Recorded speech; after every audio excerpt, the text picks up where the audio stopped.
You're kicking it with G on your favorite station. The perfect station. 92 KELZ, the only station with new music, new artists, new sound. We are in here with Miss Teniqual Tolbet. How you doing? I'm good. How are you? It's better now that it's raining outside. It's an Yes. actual good day outside. It's beautiful. So to break this ice, for the people that don't know you, tell us a little bit about you. Like where you from and how you got started. So I'm Teniqual. I am a native Houstonian. I actually got started being in the real estate industry. I'm a realtor as well. My company is called Got Credit Repair. So basically we worked with a lot of first-time home buyers that were in the process of actually purchasing their home, and they didn't know much about credit. They may have had a good job, but their credit was in shambles. So we basically prepared them to purchase their home, worked on their credit, and also their finances as well. So people don't understand about credit a lot due to the fact that it's not really taught that much. And it's basically your finances and your ability to repay. That's what your credit report is. It's telling people how you pay your bills. Okay. So we're gonna talk about credit. Okay. We're gonna back this thing up just a Okay, little sure. bit. So where are you from? I'm from here. I'm from Houston. So you're from Houston. Yes, I am from Houston. I am from actually one of the notorious neighborhoods, Haversack Hill. So I kind of grew up in the low income. See, this is a housing. good thing. See, it's a positive side of Yes, everything. Yes, most definitely. So I was one of those people that grew up in Section 8 housing, and I actually ended up buying a home and putting my home on Section 8. So I became a landlord from growing up from being a recipient of Section 8. Yeah. So, I mean, that's just a journey itself. I mean, just to be able to pull yourself up out of certain situations and actually give right back to it is a, you know what I mean, is a great thing. So, like, what made you get into credit restoration or restoring credit? Basically people not understanding credit. I think that the importance of being able to have a high credit score is to be able to understand how to pay your bills and what affects your credit and what negatively affects your credit as well as positively, you know, affects your credit. So that's kind of, I just like teaching people, and I just thought it was real powerful to teach a lot of people in different communities and things that most people don't understand the importance of it. So how did you kind of like dig into it? Like, how did you be like, okay, I want to help people get into it? Like, So my mortgage broker at the time was very powerful in the Houston real estate market, and his children had a credit score of like 760. And they were like 18 and 19 years old. And at the time, I think I was about 24 years old, and my credit score was probably a 400. And I couldn't understand, like, why was their credit score so high and mine was so low? And he gave me a lot of insight about how he taught his children at a very young age, and he also helped them with their credit, and then in return he helped me. So when he helped me, I thought it was very important that I help other people the same way. so how did you get your first client? My first client was actually someone that I never thought would have wanted me to represent them. They were a couple, elderly white couple, and they had a lot of different investments. And I was just walking in the store, and I had my little realtor badge on, and it was like, hey, we would like you to sell our home. And in the process of selling their home, they were like, we want you to teach our children this. Okay, so I guess sometimes when you have people that tell you, and you kind of, if it's your parent or something, you don't take heed to it. But when you have somebody younger and somebody who looks just like you, or somebody that you can relate, you have a better understanding of what they're teaching you and showing you. Yeah. So how long before you start digging in yourself, like doing your own research, apparently fixing your own credit and stuff first, before you actually start knowing exactly what you needed to do to get certain things away? So it took me approximately about 2.5 years, and that was mainly from cleaning up my own credit and also having my broker give me a lot of insight of the market and different trends and things that you can do that can drastically improve your credit score just by simply changing your financial habits. And those type of things, doing a lot of research on different authors that doing a lot of research on different authors that teach and influence most people on learning the importance of credit and what derogatory items actually have an effect on you and how long they last for. This mistake you make this month will affect you for 7 years. So different things like that. So it took you 2 years to learn. Like, that's a long time to actually learn something and put in a lot of dedication, because you could have quit at the first year. Like, well, I've done this for a whole year and I ain't, figured out anything. Right, and it takes a while. People don't understand that there's no quick fix solution to myth number one. Yes, yes. There's a lot of people out there that say that they can change your credit and make it drastically improve really quick, and sometimes that's true depending on the current status you're in on your credit report, but it takes a while because it took a while for you to get into this type of damage and doing things like that to your credit. And normally a derogatory item stays on your report at least 7 years. So let's just get into it. I'm glad you said that. Let's just keep rolling right into that next myth. Okay. So let's just say I got credit. I done messed it up. Should I just, just say forget it, wait my 7 years, and I'm good. I'm going to start all over after 7 years? No. Actually, when you do something and we all go through life and different things. Maybe you lost your job or your finances changed where you weren't able to pay a bill back. Once you go through that situation, the next thing you should do is actually reestablish another good line of credit. Because when you get yourself in a positive financial situation, go ahead and open up another account so that it would outweigh that negative account. And then you'll start over again making positive history on your credit report. So what type of accounts would you recommend? You said another line of credit. Should anybody open? What would be I guess 2 to 3 good starting places? The number one starting place I would recommend is a Capital One secured credit card. And the reason why I say Capital One is because they will actually extend your dog credit, literally. They are very lenient. And once you do good with them, they will constantly improve your credit limits, increase your credit limits. And then not only that, they positively report to all 3 bureaus. So they don't just report to Experian. They report to all 3, and they're a respectable card, but they are also very lenient. Okay. So would you recommend, besides the Capital One card, let's say, what if that wasn't, let's say they already had a Capital One card, messed that up. Right. What's the next option? A credit union. You want to go to your credit union and you want to establish a secured loan. And the secured loan is basically going to be upfront and just similar to the credit card. It's just a loan. The difference is it's an installment form of credit. So credit cards are revolving credit, and installment credit is a fixed payment. That means it never changes. Something similar to your car note or a student loan. It'll be the same payment every month. Same payment every month. And you would go to them and you would establish a loan with them, and they would be more lenient as well with you because they're a credit union. Because I know it's a lot of people listening right now. Because I ain't gonna, at one point I could have been listening to this right now. I'm like, I can't even go do that. Right, right. So it's just like, what are people supposed to do at certain another points? thing you can do is what a lot of people call trade lines, but they are authorized users.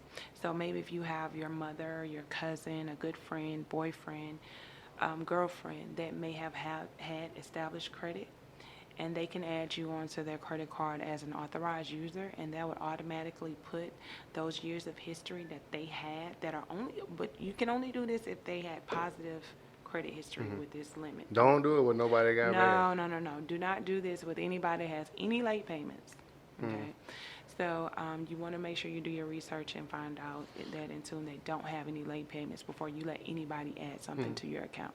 So just speaking on that, running on that, because I know earlier you was mentioning about the guy that you met and his kids had great credit. So let's just say I have great credit right now. My kid's what 5 or 6, he gets 16. Let's just say I just add him as a line onto it. It's building his credit. I never give him a car. He never touches any money, but it's just constantly building his credit. Right. You definitely want to do that. That I recommend that to people all the time. Not only don't just do that for him, but also teach him and explain to him why you're doing that, so in return he'll have a better insight of how that's going to affect him in his future. But definitely, if you have your children that are in high school or going off to college, and you have decent credit, you don't have any late payments on your credit card, then you can go ahead and help them become established. What is stopping any parent from doing it? I feel like that's It it just really hit me like right now, like, wait a minute, this could have been happening for everybody throughout high school and could have been great. Okay, so let's go back. So when we talk about credit originated, it hit the market in the 70s and 80s during the time when people were trying to purchase a home because it was a quick turnaround to be able to research and see if you could actually afford a home. So that's when the credit really kind of came about being used within the 70s and 80s. Then you got to think of the timeline of the generations that came in that really didn't use it. Okay, they used everything, they purchased everything mostly cash and things like that. So it didn't come around again to most people's attention into the 2000s and late 90s, the importance of having good credit. So now it's this wave where people are wanting to know more because they're learning how much they're having to pay in higher interest rates, when before no one cared. It was like, okay, I can pay that, it's $300 a month. I don't care that you're charging me a 22% interest rate. No one really did the research, but now people are seeing how it can affect you, and you can go from paying a $300 payment to a $90 payment. Of course, you're going to want to make sure that you're taking care of your finances to have a great credit score.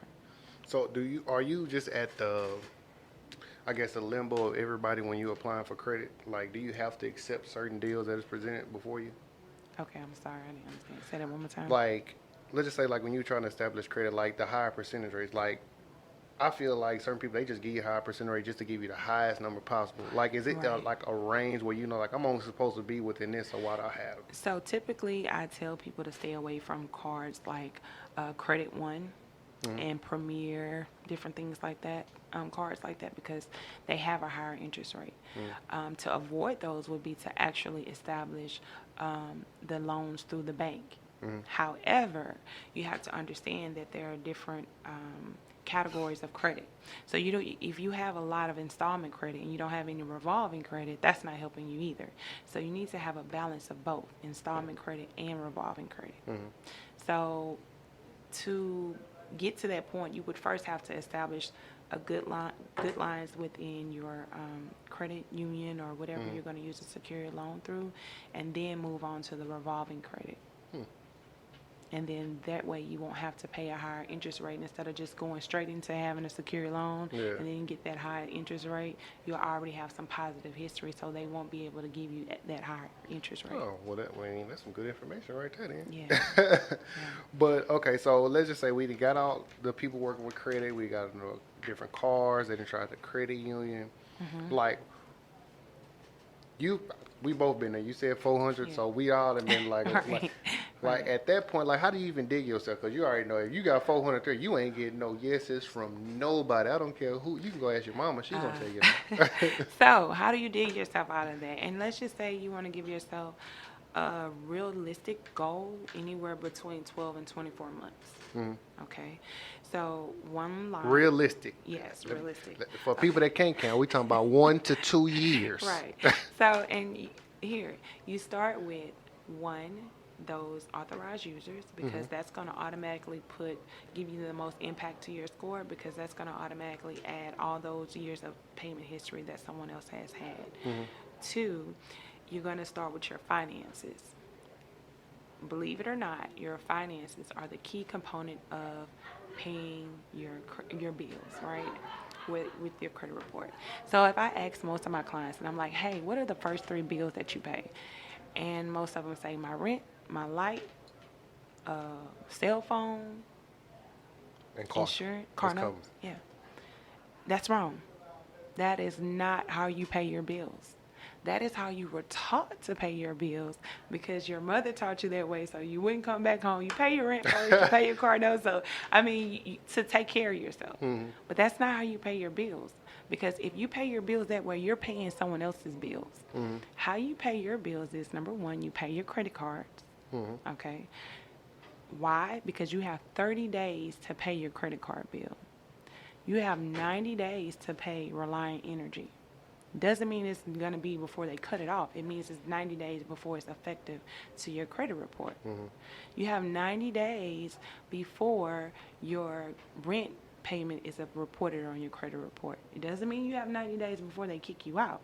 It just means that it's 90 days before it reflects your name. Mm-hmm. So you pay your credit card, you pay your car note, you have 30 days to pay that, and then you pay your rent. And then you pay your lights, and then you pay your cell phone. Then you say, well, you know what? I don't have no more money. Well, guess what? You went out to eat in between the time that you paid your light bill. Mm-hmm. You went and got your nails done in between the time that you paid that. So it means that you have to conform and change your spending habits. Mm-hmm. But what always gets paid first is what's reflective of your name. See, that makes sense. Very much. Because it makes you what can you're do saying. it. Because I'm just like, I want to go into detail, but I know it's under your paid program, Right. so we ain't gonna just give them all the Right, good information out the right. top. So you most definitely you make sure you pay what's effective to your Yeah. name first before you pay you pay what is effective to someone else's name. That makes sense. Because it's a lot. What was the film guy? I forgot the film guy name that did that. It started his career. Like, he didn't have any money. He just went and got a credit card. They approved him for a high amount. He funded everything. He was coming late, and by the time he got the money back, he just paid everything. He just kept doing it with the credit card over and over and over and over again. Right. That makes sense, man. That makes a lot of sense. Yeah. So that's one of the things you can do first that'll help you, which automatically aligns to paying your bills on time, which automatically improves your credit score. It's like a circle of pretty much everything you need to do is already getting done. You're going to work every day, so you're generating income. So it's just about how you're using your income. How do we break that cycle? Because, like, I feel like I could just keep going down that, because we both know people that won't get approved for anything. They have no authorized users. So I'm just like trying to find a way without you giving too much information. Like, how can we give some insight of how you can pull yourself up? Should they just start putting $5 a day to the side, $10 a day to the side? Definitely not $5 or $10 a day, but it should be a budget. Mm-hmm. I get paid, $500. But it can be every 2 weeks. Out of that $500, I know I have to save $400, which means $50 a week I'm automatically putting to the side. And after 4 months, 6 months, I've generated enough income that now I can go ahead and use the money to get me a secured loan or get me an authorized account.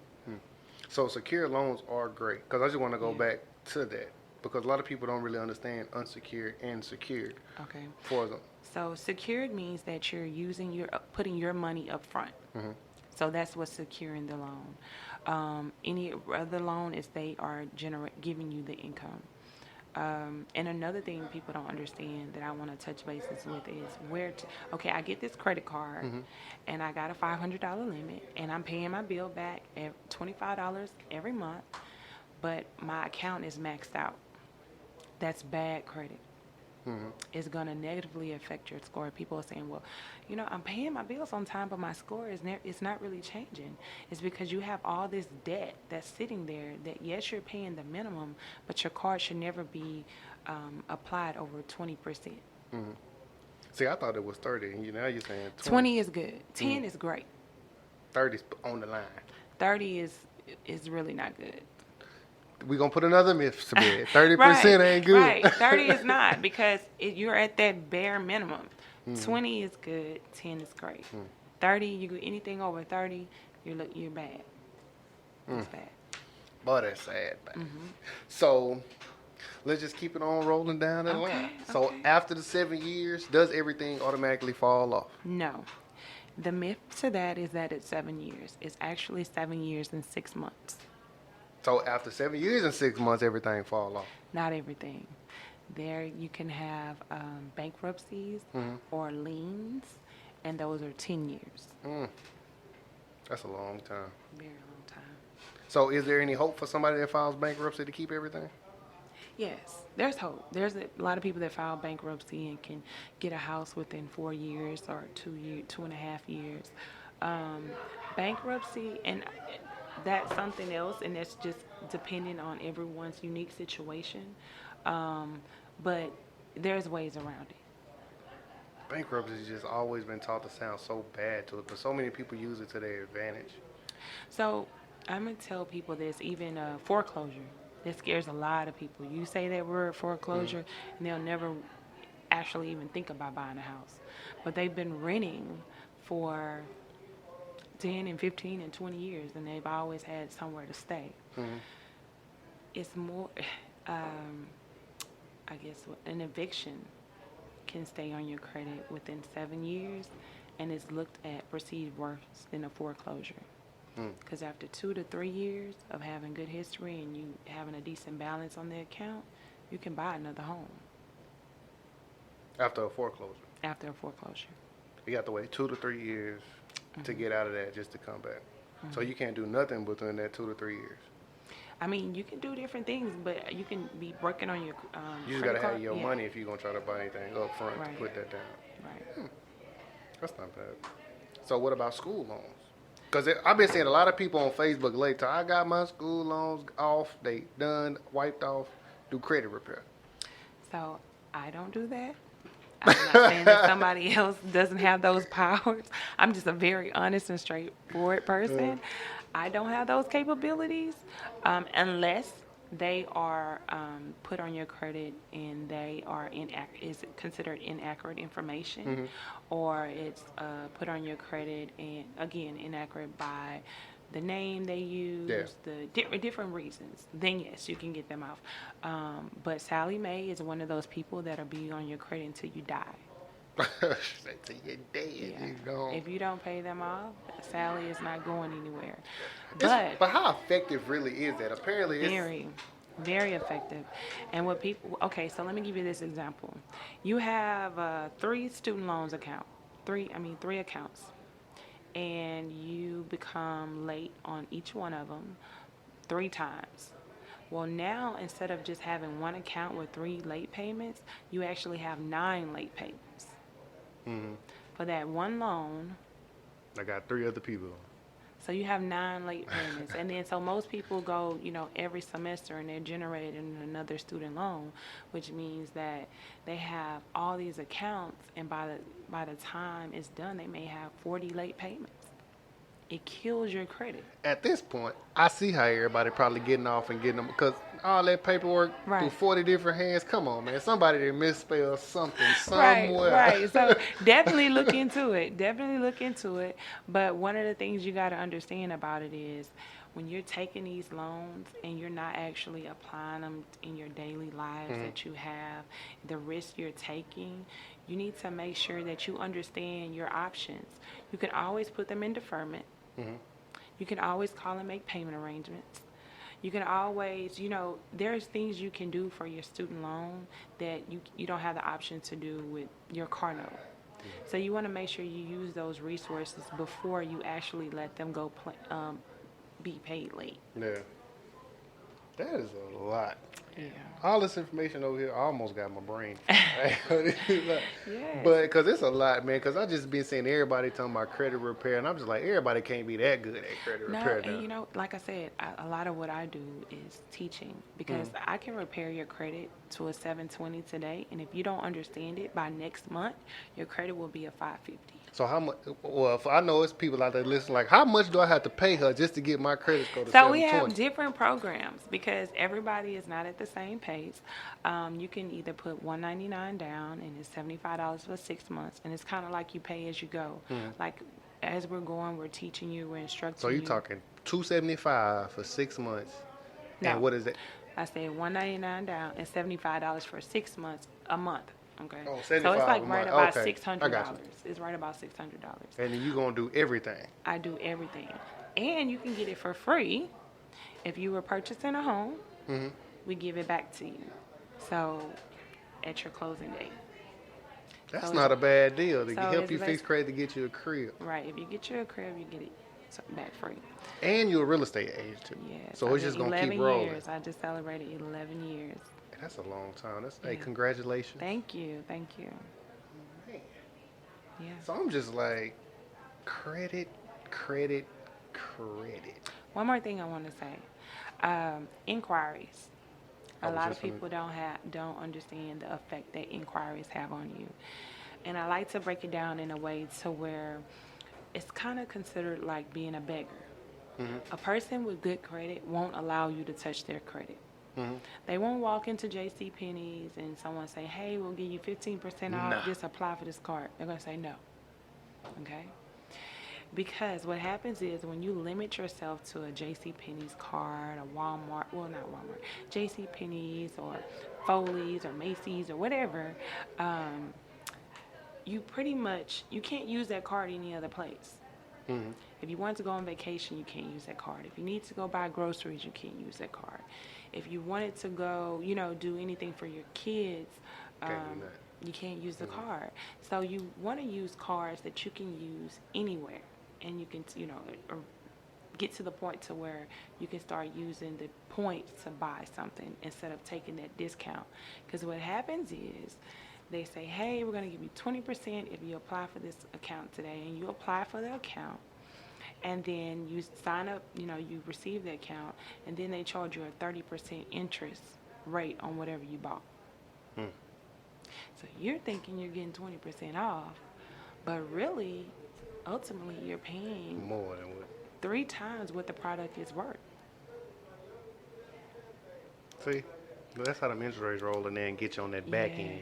Yes, I get you on the back end. So, okay. That just brought another idea to my head. Okay, let's say getting your credit fixed. How long should you wait in between applying for cards? Like, I got a secured card. When should I go to apply for that unsecured card? Okay, so generally you want to wait till about a year. Year. At least 6 months. 6 months to a year, depending on what's all on your credit. Nobody's credit report is the same. So I'm gonna give you this scenario. Okay. And hopefully you can follow me with this. Okay. So I got my first card for $20,000. I'm gonna just use a limit. I'm gonna just say $10,000. I waited a year. Got another card. Got another card for $10,000. So now I have ultimately $20,000 in my pocket just on cards that I have. I got another card for another. So I now have $30,000. So now let's just say all that money, I just use one card to fund everything. That bill come due. I use the next card to pay that bill. And I feel like I never have to spend $1 out of my pocket ever again because I'm paying everything on the credit card. I may have to spend a little bit more because of the interest that's occurring on it, but I feel like that's a good way to actually build your credit and constantly use that same revolving credit going around all the way around. If you're responsible. Because what happens is people that are not really responsible put that stuff on cards, and let's just say you bought something, it was $100. And you let it sit on the card, and I'm just making up numbers here. Yeah. And you let it sit on the card for 3 to 4 months, and now what you bought $100, you really paid $250 for it.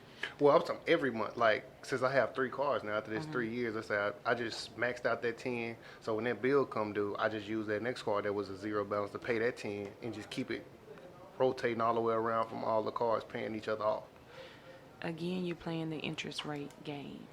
Because when that money is sitting there on that account, it's gain. it's gaining more interest, and which is ultimately more you're going to have to pay. So when by the time you come back around to pay it, it was $10,000. Now you just paid $12,000. Okay, and the name of the game is not to pay them interest. Yeah, the name of the yeah. game is to use their money to improve your score. But in return, use your money, that $2,000 that you would have been paying in interest, is put it in your savings account. So I will give you an example like this. You have 3 cards, and you have each one of them have $1,000 limit. and then you have $200 on one card, you have $600 on another card, and you have $800 on another card. Which card would you be trying to pay off first? The big one. The big one. That's incorrect. The one you're trying to pay off first is the one with the one with the highest interest rate. Because the one with the highest interest rate is where your money is getting wasted. You may have an $800 balance, but you only have a 5% interest rate. But then you have a $200 balance, and you have a 30% interest rate. Yeah. So those are things that aren't really taught to us, and we don't really think about. And that's why I like to promote information like that, to let people know where you need to be tackling to get most. See, that is some good information. Yeah. Don't look at the balances. Look at the highest interest rate. Definitely. And attack that one first. Attack that one. That's some good information. But we kind of running out of time. I don't want to just cut you off, but definitely we're going to put this interview back up for the little tips that she did give away that people can go back. They can review it, study it, reach out to you. Yes, but before we leave, give your website, your social media, tell people where they can get in touch with you. Information. Okay, so my website is www.gotcreditrepair.com. My Instagram is gotcreditrepair. And we give out a lot of information there. And you can also follow me if you would like on my personal page. It's Glamazon T. And we pass out information there all the time too. You're kicking it with G on your favorite station. The perfect station. 92 KELZ, the only station with new music, new artists, new sound.